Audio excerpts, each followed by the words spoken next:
Caso chocante agora vai falar do caso do Lucas Varga Terra, ou aliás, Lucas Terra.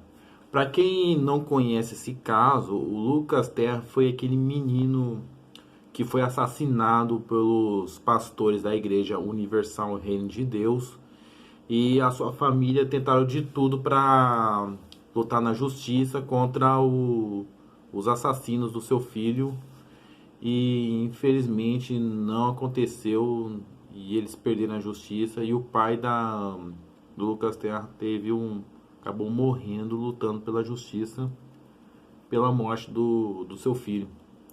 Então vamos à história. Lucas Varga Terra, nascido no dia 19 de outubro de 1986, era um jovem extremamente religioso, seguia os desígnios cristãos, desejo de ser um dia muito mais do que um membro da igreja, pastor, até mesmo bispo. Sua família estava de mudança para Paris e Lucas e seu pai resolvem passar um tempo em Salvador, visitando alguns amigos. Sua mãe já estava na Itália na época do fato e passou a frequentar um tempo na Igreja Universal em janeiro de 2001. Seus planos, traçados meticulosamente por todo o tempo que pode estar entre nós, foram grosseiramente interrompidos no dia 21 de março de 2001, aos 14 anos de idade. Saiu de casa nesse dia para o culto na Igreja Universal Reino de Deus, próximo à sua casa em Salvador, Bahia. Pela manhã seguinte, o seu pai percebeu que seu filho ainda não tinha chegado e foi até a igreja buscar informações. Quando soube, Lucas tinha saído após o culto na companhia do então pastor auxiliar da igreja, Silvio Roberto Santos Galiza. Na época ele tinha 21 anos. Quando avistou o pastor Silvio, ele se diz que deixará o Lucas no ponto de um ônibus, pois ele diz que ia para a igreja no bairro de Pituba. Lá ninguém viu o Lucas. A família viu Lucas no início de longa jornada em busca de notícia de seu filho. 2 dias depois é encontrado um corpo carbonizado dentro de um caixote em um terreno baldio às margens, na Avenida Vasco da Gama, em Salvador. Nesse momento ainda não tinha certeza se tratava de um resto mortais de Lucas. Mesmo assim, o pai não tinha coragem de olhar. Após aproximadamente 12 dias, um teste de DNA confirma a identidade do menino e a sua família obteve permissão de sepultá-lo, e necropsia constatou que o menino foi queimado ainda com vida.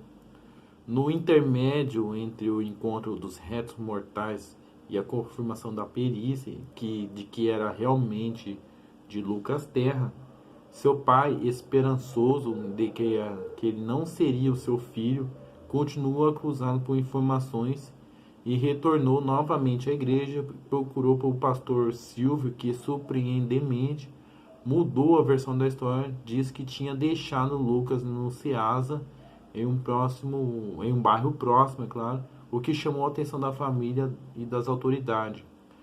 Durante as investigações foi descoberto que o pastor auxiliar Silvio Galiza era transferido de outra igreja por comportamento inadequado e conhecido entre os fiéis como o secretário do diabo. Em pouco tempo após a chegada de Lucas à igreja, em janeiro de 2001, o pastor nomeou Lucas como assistente informal, passando a controlar a vida do rapaz. Proibiu Lucas de ter namorada, e no final de fevereiro o pastor começou a convidar jovens para a igreja para dormir no templo, por considerar um local mais seguro do que a própria casa dos jovens. Segundo o pai do Lucas, o menino era convidado sempre para permanecer na igreja até tarde, e o culminava a permanência do Lucas para dormir no local. Quando os superiores da igreja descobriram que o Lucas dormirá no mesmo quarto que o pastor Silvio, transferiram o pastor para outra igreja, mas este continua a frequentar os cultos da igreja do bairro Rio Vermelho. Segundo testemunhas do crime, no dia do crime, após o culto, o pastor Silvio vê Lucas conversando com sua namorada em frente à igreja e o chama. Lucas se despede da namorada e dos amigos, interpelando para onde ia, respondeu que viu o pastor Silvio olhando para ele de cara feia e ia conversar com ele. No entanto, seguiu o pastor não foi mais visto. Segundo testemunha, o Silvio exercia muitas influências sobre Lucas, que era extremamente obediente em questões religiosas.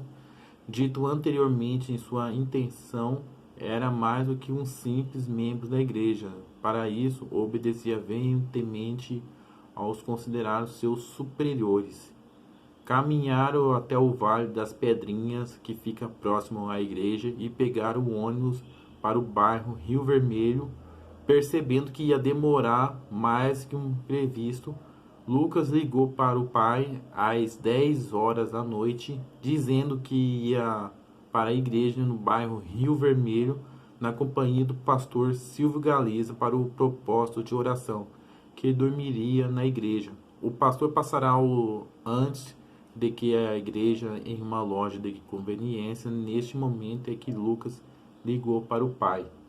A partir daí, não se sabe o certo o que aconteceu com Lucas.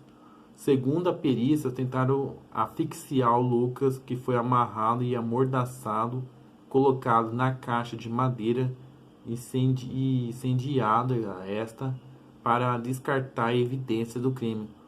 Como o corpo estava carbonizado, não foi possível saber se houve ou não violência sexual, mas sabe-se se tentaram asfixiar o jovem. O pano foi utilizado para asfixiar o Lucas, é semelhante do da cortina da igreja. Após a defesa, Silvio foi submetido a um novo júri em 2005, em novembro de 2005, quando teve a sua condenação reduzida para 18 anos de reclusão e com mais recursos de apelação teve sua pena reduzida para 15 anos e foi ratificado quando o Ministério Público recorreu à instância. Revelações. Após a segunda condenação, Silvio fez revelação que não foi o único a cometer o crime, aliás, não era o ator principal, atribuiu a culpa no homicídio do bispo Fernando Aparecido da Silva e ao pastor Joel Miranda, acusando ainda o segurança bispo conhecido como Luiz Cláudio. O segundo Silvio, Lucas seria flagrado a relação homossexual entre Fernando e Joel e por isso foi assassinado como queima de arquivo. E ainda em depoimento em novembro de 2001, em um processo movido a partir de 2008 em face do bispo Fernando e do pastor Joel por esse crime, Silvio diz que após ter feito declarações no Ministério Público no dia 26 de janeiro de 2006, sofreu a tentativa de envenenamento na penitenciária onde se encontrava. Embora a insistência pelo advogado Fernando e Joel a desacreditar as declarações de Silvio, é o mesmo com as prisões, ambos frustrados pelo movimento de acórdão pelo CTF, o processo em face de Fernando e Joel prossegue e estão em liberdade. Na verdade, podemos dizer que todos estão em liberdade, claro, ninguém foi condenado. Os dois furtaram-se ao comparecimento praticamente todos os atos do processo, alegando insuficiência no recurso, no entanto, do próprio acórdão do CTF. O ministro relator Ricardo Lewandowski ressalta que não há insuficiência em recursos do constituir advogado que deslocam em São Paulo para intervir o processo. Interessante. Após eu cumprir sua pena em regime fechado por 4 anos e 6 meses em dezembro de 2008, Silvio conseguiu transferência em regime fechado para o semiaberto na colônia de Lafayette Coutinho. Em julho de 2012, nova decisão, agora pelo ex-pastor Silvio, é agraciado com nova progressão do regime semiaberto e permanecerá a casa albergado em egresso geral de Salvador Mata Escura. Segundo a Secretaria de Administração Penitenciária e Resolução, ele poderá sair durante o dia e para trabalhar ou estudará e voltará à noite e não poderá sair no fim de semana. O pai de Lucas lançou um livro intitulado Traído pela Obediência, no qual consteou ele mesmo por não ter conseguido a editora que o publicasse. E em 2007, José Terra e Maria Terra ganharam na justiça o direito de receber a indenização no valor de R$ 1 milhão e 500 mil de cada um na Igreja Universal Reino de Deus. Bom, pessoal, esse foi o caso que eu comentei, o caso de Lucas Terra. Esse caso é muito semelhante a outro caso que eu comentei, o caso de Márcia Constantini. Se você gostou do caso, clique em gostei, comente qual o próximo caso vocês querem que eu comente e comente com seus amigos. Então,